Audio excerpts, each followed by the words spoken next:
As the world turned its attention towards West Asia, Russia unleashed one of its most deadly attacks on its neighbor. Kyiv's darkest night in months, 21 dead, over 100 injured, and entire apartment blocks reduced to rubble. Watch out for this ground report on how the new attack is shattering the fragile calm and leaving the Ukrainian capital grasping for breath. Take a look.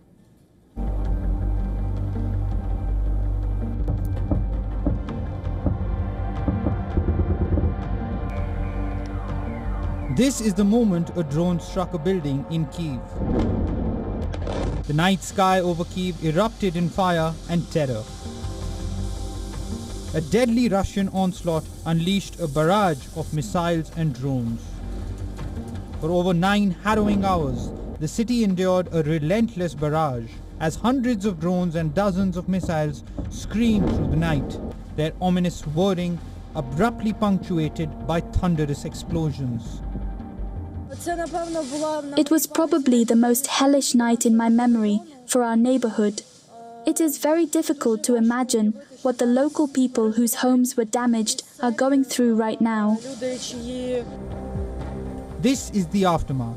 Entire floors collapsed, flattened into dust.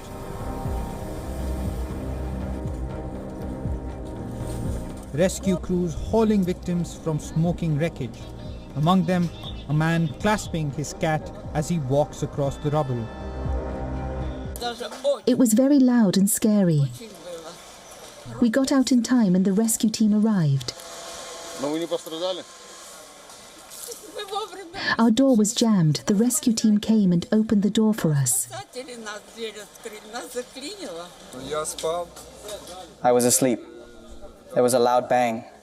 The window was smashed and glass rained down on me.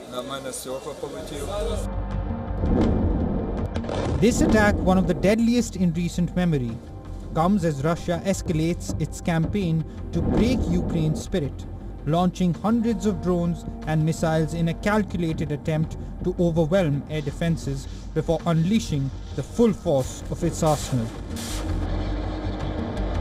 On the front lines of Sumy and Dnipro, heavy fighting continues. Ukrainian forces claim to have stopped the latest Russian onslaught, but Moscow claims its troops are still advancing. Ukrainian President Zelensky calls the latest Russian attacks as pure evil. He would be heading to Canada to attend the G7 meeting, but he won't be able to meet US President Donald Trump, who has left the meet. Zelensky is urging G7 leaders to provide more backing for the war against Russia. Bureau Report, WION World is One.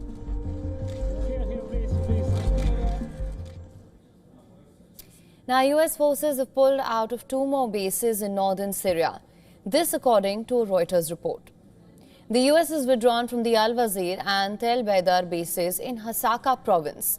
This brings the number of bases in Syria US troops have left since Donald Trump took office to at least 4. Trump's administration said this month that it will scale down its military presence in Syria to 1 base from 8 in parts of northeastern Syria that the Syrian Democratic Forces SDF controls.